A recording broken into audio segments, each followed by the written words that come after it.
ආදරෙන් පිළිගන්න ඔබ සැම අපගේ මෙහොම්බිස් channel එකට. මේක හෝම් බිස්නස් channel එකක්. මම ඔබට අද හඳුන්වා දෙන්න යන්නේ පංච් එම්බ්‍රොයිඩරි කලාව. මේක ඔබට විනෝදාංශයක් මෙන්ම මතු දිනක ඔබට ආදායමක් උපදින මාර්ගයක් වේවි. ඒ ඔබගේ කැපවීම මත සිදුවන දෙයක්. ඉතින් අපි එහෙමනම් යමු අපගේ වීඩියෝ එකට. ඉතින් මම ඔබට ඉස්සෙල්ලාම නූල් වර්ග හඳුන්වා දෙන්න. මේක තමයි pearl cotton කියන නූල. pearl cotton කියන නූල. අපිට මේක වෙළඳ පොලෙන් ගන්න පුළුවන් pearl cotton කියලා ඉල්ලන්න. ඒත් එක්කම අපිට ගන්න පුළුවන් ඌල් වර්ග තියෙනවා. මේට වැඩි හොඳ ඌල් එකක් තියෙනවා. මගේ ළඟ තියෙන්නේ baby ඌල් එක. baby ඌල් එක. ඒත් එක්කම අපිට නූල් කැරලි ගන්න පුළුවන්. මේක shaded වෙච්ච එකක්. මේක shaded නොවෙච්ච එකක්. බයි. ඔබ මේ නූල ඔබ දන්නවා මේකේ නූල් පොටවල් 6ක් තියෙනවානේ. මේ නූල් පොටවල් 6ම දාන්න පුළුවන් ඔබ ලොකු මෝස්තරයක් කරන වෙලාවට. අනිත් වෙලාවට ඔබ මේකෙන් 3ක් ගලවලා ගන්න. 3ක් ගලවලා අරගෙන මෙන්න මේ වගේ කාඩ්බෝඩ් කෑල්ලක හොඳට ඔතා ගන්න. ඔබට වරදින එක අවස්ථාවක් තමයි ඔබ පංච් කරනකොට මේ නූල පැටලුනොත්. ඔබ පංච් කරපු ටිකක් ගැලවිලා යන්න පුළුවන්. අන්න ඒ අවස්ථාව මගේ අරගන්න. අන්න ඒක තමයි පළවෙනි අවස්ථාව ඔබට පංච් කරනකොට ඇති වෙන. මම ඔබට දෙවනුව ඉදිකටු වර්ග හඳුන්වා දෙන්න යන්නේ විවිධ මාදිලියේ ඉදිකටු වර්ග තියෙන මගේ ළඟ තියෙන දෙක තමයි මම මේ හඳුන්වලා දෙන්න යන්නේ. මේක ගොඩක් මිලෙන් අඩුයි. මේකත් හොඳයි. මේකනොත් පුළුවන් පංච් කරන්න. මේක මිලෙන් අඩුයි. මේක තරමක් මිලෙන් වැඩි. අපිට මේක සිංහ ආයතනය ඒත් එක්කම කිරිබත් ගොඩ තියෙනවා. රොමිකා කියලා එකක් අන්න ඒකේ තියෙනවා. අන්න ඒ වගේ shops වල තියෙනවා. බලන්න පොඩ්ඩක් පංච් ඉදිකටුව කියලා ඉල්ලන්නකෝ. මේක මේ වගේ පැක් එකක තමයි එන්නේ. මම මේක ගත්තේ නම් රුපියල් 650යි. දැන් මේ වෙනකොට ගාන වැඩි වෙලා ඇති. හැමදේම ගණන් එනවානේ. කාර්යයත් එක්ක. එතකොට මේ රුපියල් 500ක් තමයි වැඩි වෙලා ඇත්තේ. මේ වගේ පැක් එකක එන්නේ. මේකේ තියෙන වෙනස තමයි මේ දෙක අතර තියෙන වෙනස තමයි මේක ඉදිකටු මාරු කරන්න පුළුවන්. එයාලා ඉදිකටු 3ක් අපිට දෙනවා. සයිසස් 3ක ඉදිකටු 3ක් දෙනවා. ඒ ඉදිකටු 3 දාන්න ඕන ඔබේ රෙද්දේ තියෙන ඝනකම අනුව සහ මෝස්තරේ විශාලත්වය අනුව තමයි අපි ඉදිකටු මාරු කරගන්න ඕන. ඉදිකටු මාරු කරගන්නේ මෙතනින්. මේ කැප් එක ඉස්සෙල්ලා ගලවන්න. මෙන්න මේ නොබ් එක කරකවන්න. මේ නොබ් එක කරකවලා අපිට මෙතනින් එළියට ගන්න පුළුවන්. මේක ගත්තාම මෙතන තියෙන ඊ හිසක්. මේකෙත් තියෙන ඊ හිසක්, මේකෙත් ඊ හිසක් තියෙන. ඊතලයක් යන්නේ දෙක එක ළඟට කරලා ඉවරලා අදින්න. ඊට පස්සේ එතකොට ඉදිකටුව ගලව ගන්න පුළුවන්. ඊට පස්සේ අපිට මේ ඉදිකටු මාරු කරන්න පුළුවන්. හරි.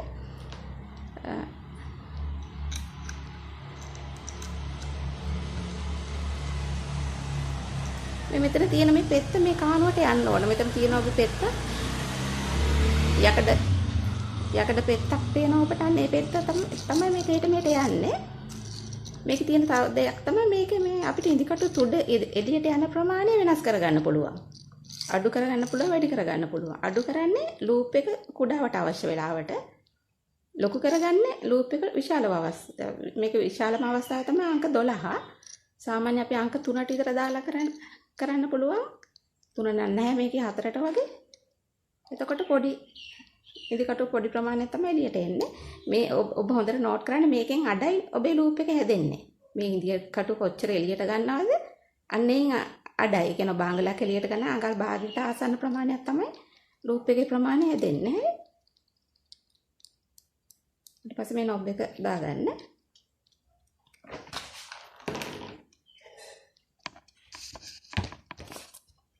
තියෙන මගේ පොතක්. මේක මම ලියපු පොතක්. මගේ නම තියෙන්නේ. මම ඔබට මේකෙන් පෙන්නන්නම් මේ ලූප් එක මහලා පෙන්නන්නම්. මහන්න ඉස්සෙල් මේක ඊට වැඩිය පැහැදිලි. මේ බලන්න. ඉදිකටුව සම්පූර්ණයෙන්ම ඇතුළට ගහන්න ඕන. ඉදිකටු තුඩ සම්පූර්ණයෙන් ඇතුළට ගහනකොට ඔබට පේනවද නූල නැවෙනවනේ. ඒක නඟලක් ගියා නම් අඟල් භාගයට නැවෙනවනේ. අන්න ඒ අවස්ථාව ඔබ නෝට් කරගන්න. මේ නූල් කෑල්ල ඇත්තට මේ තියෙන විදිය වැරදි. මේ නූල් කෑල්ල ඇතුළට ගන්න ඕන. ඒ කියන්නේ පළවෙනි අවස්ථාවේදීම ගහලා ඉවරලා මේ නූල උඩ නෙමෙයි තියෙන්නේ. නූල මේ පැත්තට ඇදලා ගන්න ඕන පළවෙනි පංච් එකේදීම. හරි. ඒත් එක මෙතනක් පොඩි වැරදක් තියෙනවා. මේ ඉදිකටුව මෙහෙම උස්සන්නේ නැහැ. මේ උස්සපෙක වැරදි. හරි. මේ ඉදිකටුවයි රෙද්දයි අතර තියෙන සම්බන්ධතාවය නැති කරගන්න එපා. මේක ඇදගෙන තමයි යන්න ඕන. මේක වැරදි. හරි. මේක වැරදි අවස්ථාව. මොකද මේක මගේ පින්තූරයක් නෙවෙයි. අතට මම මෙන්න මේකෙන් ගත්තේ. ඒක මට ගන්න වෙලෙච්චර නෝට් උන්නේ නැහැ. දැන් ඒක තමයි පැහැදිලි. එහෙම. මේකෙන් තමයි මම ගත්තේ. නෝට් අතර මේක වැරදි. මේ වගේ උස්සන්න බෑ. ඔබට පේනවද මේ තමයි රෙද්දේ හොඳ පිට. මොකද හොඳ පිට පැත්තේ තමයි ලූප් එක හැදෙන්නේ.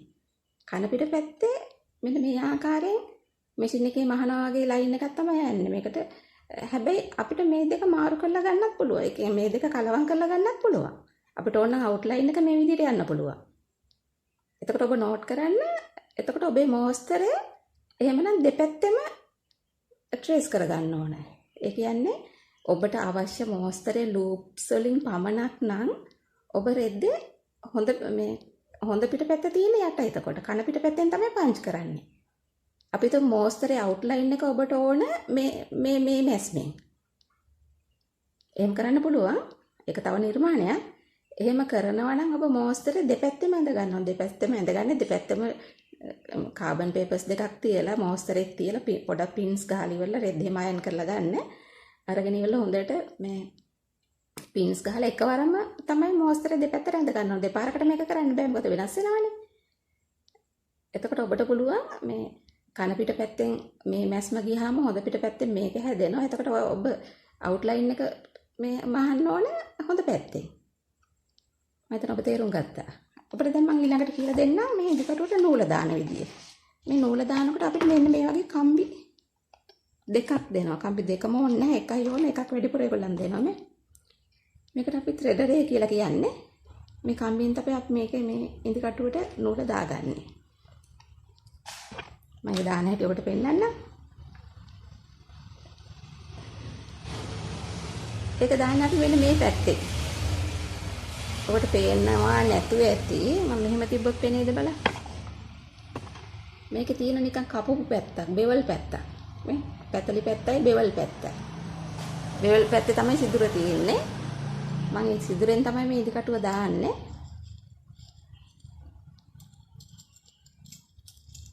මේක මෙතනින් එන්න ඕන. සමහරක් වෙලාවට එන්නේ නැතුනම මේක පොඩ්ඩක් ගලවන්න. ගලවලා මේක මෙහෙට කරලා දැන් කැප් එක නැවත වහගන්න. සමහරක් වෙලාවට එනවා කැප් එක තියෙද්දිම. ඊට පස්සේ ඔබේ නූල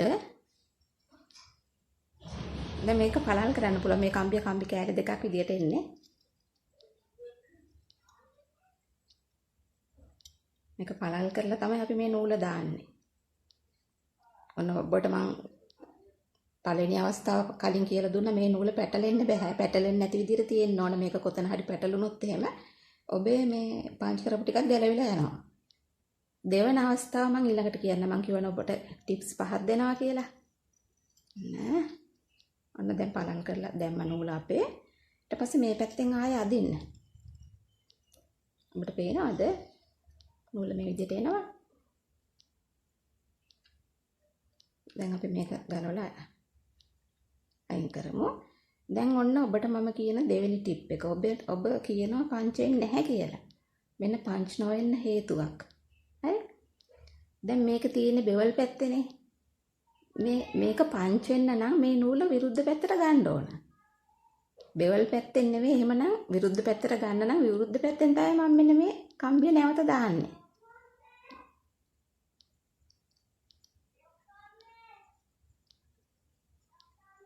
දාලා මෙහෙම පළල් කරලා මේ බෙවල් පැත්තේ තියෙන නූල විරුද්ධ පැත්තට ගන්නයි හදන්නේ.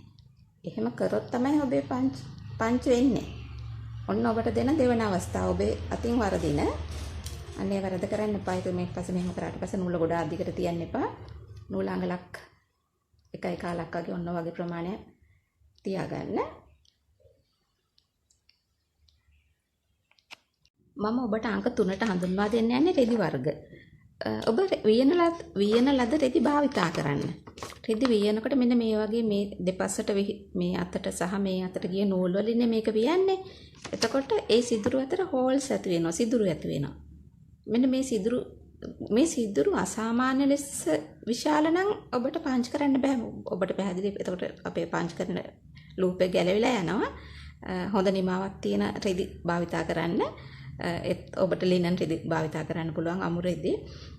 ඒත් එක්කම දැන් ඕනම රෙද්දක ඔබ try කරලා බලන්න. ඒ භාවිතා කරද්දී මේ ඔබට පළමුවෙන් දැන් මම මේ අරන් තියෙන්නේ මේ පොලිස්ටර් රෙද්දක්. මේක පොලිස්ටර් රෙද්දක්. මේ හොඳට පංචලා තියෙන අපිට පේනවනේ නේද? මේ ගොඩක් සිනිඳු නෑ මේක ටිකක් තරමක් ගොරෝසු රෙද්දක්.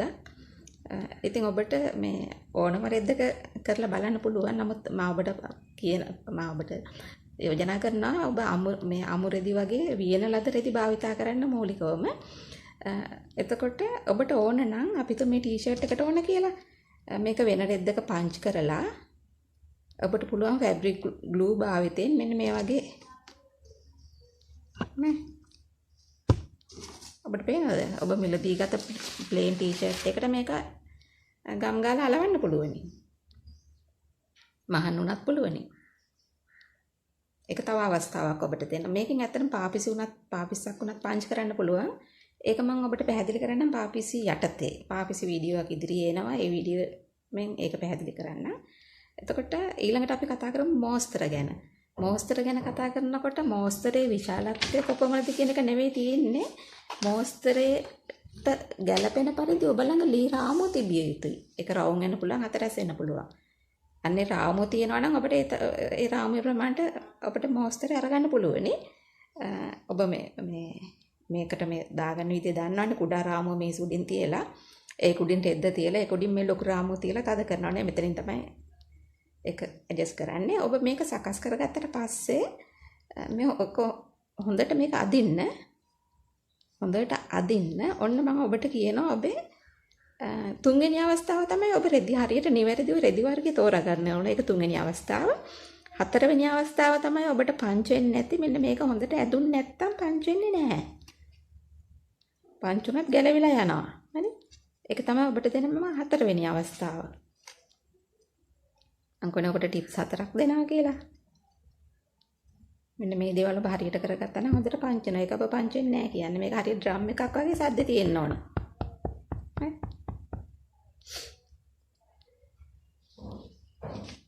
ඒත් එක්කම ඔබට මට කියන්න තියෙන්නේ මෝස්තර ඉතින් ඔබට පොඩි මෝස්තරයක් ඇඳ ගන්නත් පුළුවන් මේ වගේ නේද? තව එකක් පෙන්නන්න පුළුවන් නම් ඔබට මේක බලාගෙන ඇඳ ගන්න. ඉතින් ගන්න එකත් ලස්සන එකක්.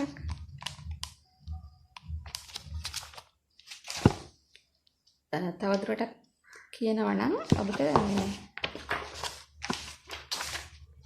මේකේ මේ ලූප්ස් දැන් මේ මල ඔබට පේන මේ සූර්යකාන්ත මලක ඇත්තටම මේ ලූප්ස් තියෙන්න ඕන හොඳ පැත්තේ.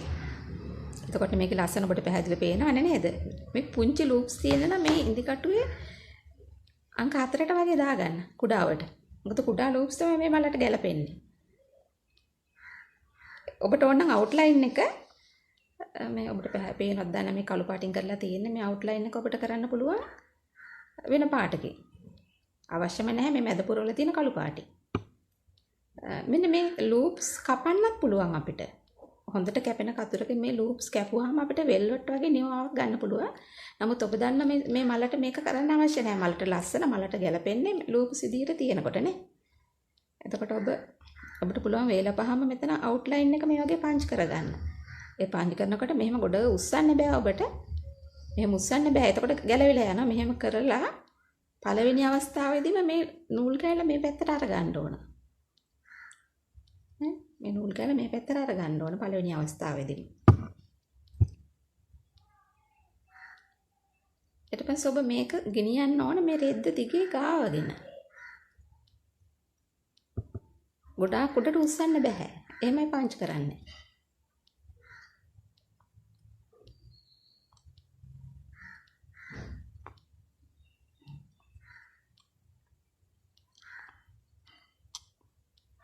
ඔබ අනිත් පැත්තට යනකොට දැන් මේක අනිත් පැත්තට යනවා නම් ආපස්සට යනවා නම් ඔබට හොඳට අතහුරු වුණාම ඔබට ආපස්සට මෙහෙමම යන්න පුළුවන්. නමුත් ඔබ ආධුනික කෙනෙක් නම් මේ පැත්තට හරව ගන්න. ඒක තමයි පහසුම ක්‍රමය. අනිත් අතට යනකොට ඔබේ ඇඟිල්ල පංච් කරගන්නත් එපා. මේ සුදු තියලා මේසේ පංච් කරගන්නත් එපා. be careful. එතකොට ඊළඟට ඔබට මම කියන්නේ මෙන්න මේ වගේ වෙල්වට් මේ බලන්න හරියට වෙල්වට් ආකාරයනේ මේ තියෙන ලූප්ස් මේ ලූප්ස් කපලා තමයි කතුරකින් මේ ආකාරයට හදලා තියෙන්නේ. හොඳට කැපෙන කතුරක් ගන්න ඕන. වෙල්වට් වගේ ස්වභාවයක් තියෙනවනේ. බලන්න වෙල්වට් ආකාරය. මේ තියෙන කන පිට පැත්ත. මේ මැස්මත් අපිට භාවිතා කරන්න පුළුවන්. මේ තියෙන්නේ කපපු එක. හැම වෙලෙම කපන්න ඕන නැහැ. හරි? මේකට කපන්න එපා කිව්වනේ මම. මේකට කපන්න එපා කිව්වා. ඊට පස්සේ තව ක්‍රමයක් තියෙනවා. දැන් මේකේ තියෙන්නේ මේකේ ලූප්ස් විතරයි තියෙන්නේ. කුඩා ලූප්ස්. මේකේ තියෙන්නේ වෙල්වෙට් වගේ කපලා තියෙන්නේ. මම ඔබට තුන්වෙනි අවස්ථාවක මේ දෙක කලවම් කරන්න පුළුවන් කියලා නේ. මේ කලවම් කරන්න පුළුවන්. ඒ කියන්නේ අපිට අවුට්ලයින් එක පුළුවන්. දැන් මේ පැත්තේ ලූප්ස් කපලා තියෙන්නේ. එතකොට මේක කරන්නේ කන පිටෙන්නේ. කන පිටෙන් කරාමනේ මේ පැත්තේ ලූප් එක ඇදෙන්නේ. එහෙම නැත්නම් අපිට පුළුවන් මේ පැත්තෙන් යන අවුට්ලයින් එක මේ තියෙන හොඳ පිට පැත්තෙන් අවුට්ලයින් එක යනකොට නිකන් සාමාන්‍ය මැස්මක් වගේ තමයි පේන්නේ. ඊට පස්සේ මේ ලූප්ස් ගන්න කන පිටෙන් පංච් කරනවා. ඒකනේ මම ඔබට කිව්වේ දෙපැත්තෙම මෝස්තරේ ට්‍රේස් කරගන්න ඕන කියලා. තවත් අවස්ථාවක් මම ඔබට කියන්නම්. තවත් අවස්ථාවක් තමයි ඒක බ්‍රෂ් එකක් තියෙන මාකට් එකේ පොඩ්ඩක් බලන්න. ඒක යකඩ මේ කම්බි වලින් හදපු බ්‍රෂ් එකක්. ඒ බ්‍රෂ් එකකින් මේක මැද්දාම ඔබට මේක බූල් හැබැයි එතකොට ඔබ ගන්න ඕන අර මේ නූල් නෙවෙයි මේ බේබි වූල් එක ගන්න. බේබි වූල් එක සහ සතුන්ට වෙනම වූල් වර්ගයක් තියෙන එක පොඩ්ඩක් මාකට් එකේ බලන්න. ඒ වූල් වලින් තමයි මේක එහෙම කරන්න බෑ. ඒ බ්‍රෂ් එකකින් මදින්නේ වූල් වලින් කරපු පින්තූරය. ඊට පස්සේ ඒක එතකොට ඔබ අර සතෙක්ගේ නිකන් බල්ලෙක්ගේ ලෝම වගේ ආ වගේ ඒ සිනිඳු ගතිය ඒ සියුම් ගතිය අපිට ගන්න පුළුවන්. එතකොට මේ හැබැයි ඒක ඔබට හොදන්න බෑ. මේව නම් අපිට හොදන්න පුළුවන් නේ. මොකද අරක ඩස්ට් එක වැදුනොත් හොදන්න බෑ. ඒක නිසා අනිවාර්යෙන් ඔබ බ්‍රෂ් කරන මෝස්තරයක් නම් අනිවාර්යෙන් ඔබ ඒක රාමු කළ යුතුමයි. හරි?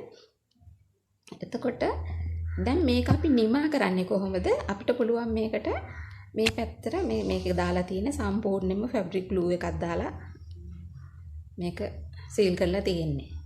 සම්පූර්ණයෙන්ම ෆැබ්‍රික් ග්ලූ ගාලා තියෙන ගම් එක. එතකොට මේක ගැලවෙන්නේ නැහැ. මේ හොඳට මේ පැත්තෙන් ඇද්දත් ගැලවෙන්නේ නැහැ.